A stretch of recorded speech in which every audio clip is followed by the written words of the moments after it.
Welcome to the Slop Temple. We pray this video helps.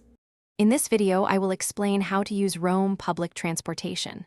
First, familiarize yourself with the different modes available, like the metro, buses, and trams, which cover the city extensively.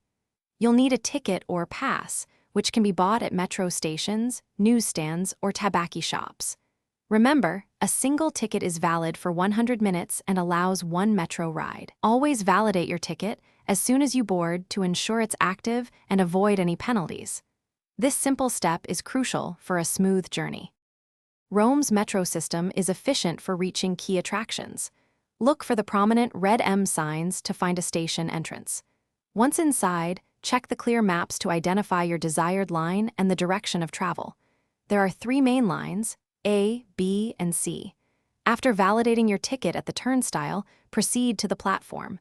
Pay attention to announcements and signs for your destination. The metro is a quick way to bypass traffic and cover longer distances within the city.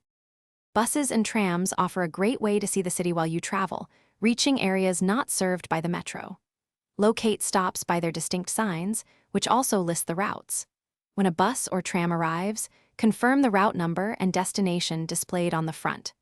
Once you board, immediately validate your ticket using the machines near the doors. Remember, you can use the same ticket for multiple bus or tram rides within its 100-minute validity, as long as you revalidate each time. To ensure a hassle-free experience, always keep your validated ticket with you until you've completed your journey, especially when exiting the metro. Rome's public transport can get very busy during peak hours, typically morning and late afternoon, so plan accordingly. If you're staying for several days and plan to use transport frequently, consider purchasing a multi-day pass. These passes offer unlimited travel for a set period, providing excellent value and convenience for exploring the Eternal City. Thanks for watching. Consider subscribing if we helped you.